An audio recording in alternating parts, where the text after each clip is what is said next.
স্ক্রিনে দেখানো ছবিটি ১৯৯৩ সালে তোলা।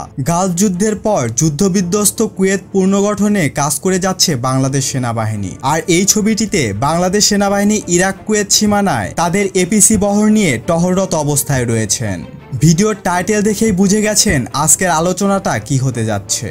তবে ভিডিও শুরু করার আগে একটা অফ টপিক বিষয়ে বলে নেই, আর এর জন্য আমি আপনাদের কাছে ক্ষমাও চেয়ে নিচ্ছি।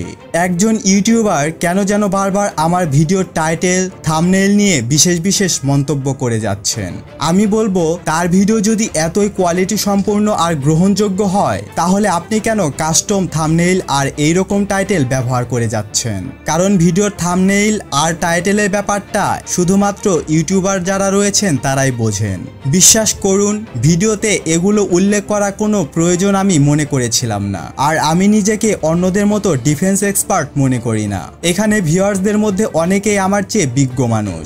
আপনারা জেনে থাকবেন সমরবিদ্যা পৃথিবীর সবচাইতে জটিল বিদ্যা। সমর বিষয়ে আমি আপনাদের মতোই একজন সাধারণ ছাত্র মাত্র।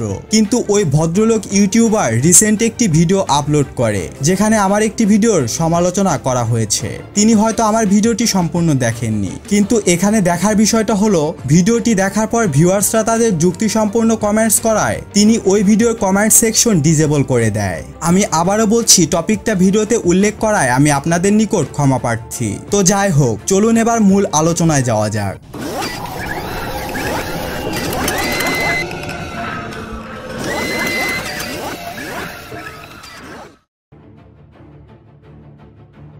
আপনারা জানেন ১৯৯০ সালে ইরাক কুয়েতে আক্রমণ করে। বাংলাদেশ এলিট ফোর্সেসের হয়ে অপারেশন ডেজার্ট স্টর্মে অংশ নেয়। যুদ্ধ শেষ হলেও সারা কুয়েতের ভূমিতে রয়ে যায় ধ্বংসাত্মক মাইন, বিভিন্ন ধরনের বোমা, বিধ্বস্ত ট্যাঙ্ক ইত্যাদি। প্রথমে ১৯৯১ সালে বাংলাদেশ কুয়েতে একটি ইঞ্জিনিয়ারদের কন্টিনজেন্ট পাঠায় শুধুমাত্র যুদ্ধবিধ্বস্ত কুয়েত পুনর্গঠনে সাহায্য করার জন্য। আপনারা প্রায় সবাই জানেন যে আমাদের সেনা, নৌ, বিমান এবং পুলিশ বাহিনী জাতিসংঘের অধীনে সারা বিশ্বে শান্তিরক্ষা মিশনগুলোতে সুনাম ও সফলতার সাথে কর্মরত রয়েছেন। তবে এর ব্যতিক্রম শুধুমাত্র কুয়েত, কারণ মাত্র এই একটি দেশের সাথেই দ্বিপাক্ষিক চুক্তির আওতায় আমাদের গর্বের সশস্ত্র বাহিনী কুয়েতের সশস্ত্র বাহিনীর অংশ হয়ে সেই দেশে মোতায়েন রয়েছেন। অর্থাৎ এখানে মধ্যপক্ষ তথা জাতিসংঘের কোনো ভূমিকাই নেই, যদিও শুরুতে তাদের ভূমিকা ছিল। কারণ ১৯৯১ সালে উপসাগরীয় যুদ্ধের পরবর্তী সময়ে জাতিসংঘ বাহিনীর হয়ে বাংলাদেশ সেনাবাহিনী কুয়েতের নিরাপত্তা এবং উন্নয়নে গুরুত্বপূর্ণ ভূমিকা রেখেছিল। পুরো কুয়েত থেকে ইরাক কর্তৃক পুঁতে রাখা মাইন অপসারণের দায়িত্ব পায় ভিন্ন ভিন্ন কয়েকটি দেশের সেনাবাহিনী। এই কাজে দক্ষতার সাথে সবচাইতে সফল হয় আমাদের বাংলাদেশ সেনাবাহিনী। তাই এরপর থেকে বাংলাদেশ ও কুয়েত সরকারের মধ্যে অপারেশন কুয়েত পুনর্গঠন নামে দ্বিপাক্ষীয় চুক্তির আওতায় দীর্ঘ ২৭ বছর ধরে কুয়েতের সাথে নিরবিচ্ছিন্নভাবে কাজ করে যাচ্ছে বাংলাদেশ সেনাবাহিনীর সদস্যরা। চিন্তা করে দেখুন ব্যাপারটি কতটা গুরুত্বপূর্ণ ওই দেশের জন্য। প্রায় ১২ বছর ধরে কুয়েতের শ্রমবাজার বন্ধ থাকলেও সেনাবাহিনীর মাধ্যমে বাংলাদেশের বিভিন্ন খাতের দক্ষ বেসামরিক পেশাজীবীরা কুয়েতে যাচ্ছেন। বর্তমানে প্রায় ৭,০০০-এর বেশি সেনাবাহিনীর সদস্য কুয়েতের স্বরাষ্ট্র মন্ত্রণালয়ের তত্ত্বাবধানে বিভিন্ন ক্ষেত্রে দায়িত্ব পালন করছেন। আরও কিছু সৈন্য রয়েছে যারা প্রতিরক্ষা মন্ত্রণালয়ের আওতায় অভ্যন্তরীণ নিরাপত্তা, মাইন অপসারণ সহ বিভিন্ন গুরুত্বপূর্ণ দায়িত্ব পালন করছেন। কুয়েত কোস্টগার্ডে দায়িত্ব পালন করছেন ১১৮ জন নৌবাহিনীর সদস্য। তবে ওই সংখ্যাটিও গত বছরে ৩০০ ছাড়িয়ে গেছে বলে জানা গেছে।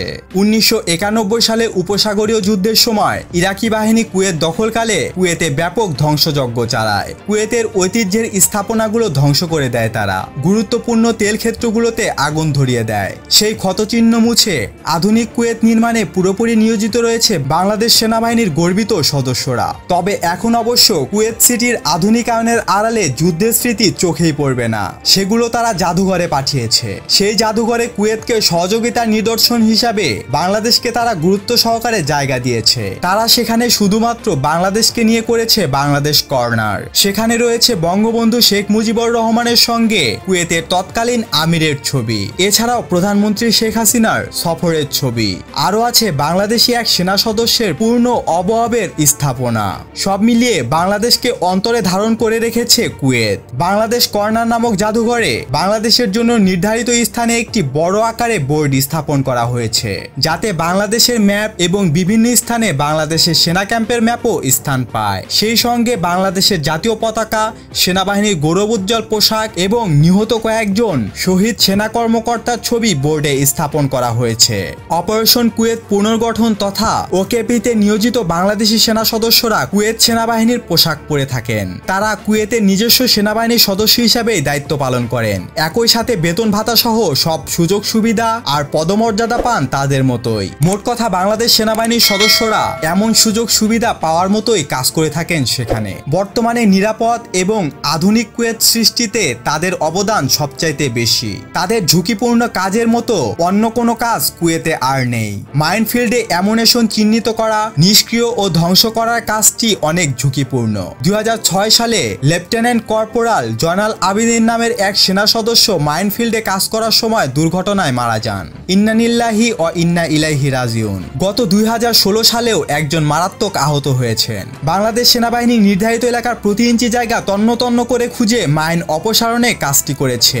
সেখানে স্থল মাইনের পাশাপাশি rocket launcher, artillery shell, multibarrel rocket launcher সহ বিভিন্ন যুদ্ধাস্ত্র ধ্বংস করা হয়। বাংলাদেশ সেনা সদস্যরা এ পর্যন্ত 8000 টন গোলাবারুদ নিষ্ক্রিয় ও ধ্বংস করেছে। গত বছরের শুরুতে কুয়েত সশস্ত্র বাহিনীর প্রধান বাংলাদেশ ঘুরে গেছেন। যদিও দুঃখজনকভাবে মৌলভীবাজারে সফররত অবস্থায় কুয়েতের সেনাপ্রধান বহনের একটি হেলিকপ্টার দুর্ঘটনায় পড়েন।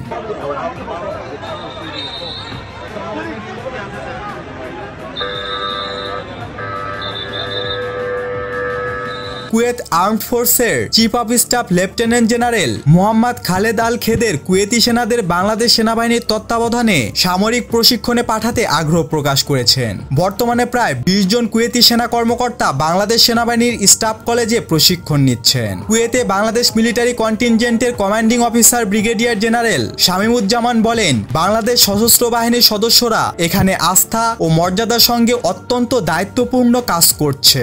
কুয়েতের এলিট ফোর্স হিসাবে পরিচিত কুয়েত ন্যাশনাল গার্ডেও আমাদের সদস্যরা শিগগিরই যোগ দেবে। গত বছরে আরো 1000 সদস্য মোতায়েন হয়, সেখানে আমাদের ফোর্স সংখ্যা বেড়ে 7000 অতিক্রম করেছে। তিনি বলেন, কুয়েতের সামরিক কর্তৃপক্ষ তাদের তরুণ সামরিক কর্মকর্তা, নন কমিশনড অফিসার এবং তাদের সেনাদের বাংলাদেশে প্রশিক্ষণ দিতে আগ্রহের কথা প্রকাশ করেছেন।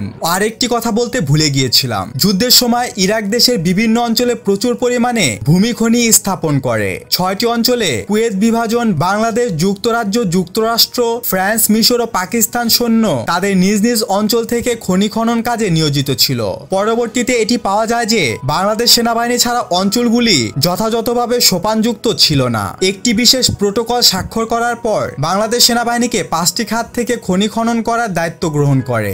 বর্তমানে কুয়েত সেনাবাহিনীর সাথে অপারেশন পুনর্গঠন কুয়েত চালানোর জন্য বাংলাদেশ সেনাবাহিনীর 10টি দল কাজ করছে, যেটা বাংলাদেশ সেনাবাহিনীর প্রতি সম্মান, গৌরব এবং বিশাল মর্যাদার ব্যাপার। সেই সাথে অপারেশন কুয়েত পরিচালনার মাধ্যমে বাংলাদেশ সেনাবাহিনী তাদের মাইল ফলক স্পর্শ করে ফেলেছেন। ধন্যবাদ এতক্ষণ সাথে থাকার জন্য।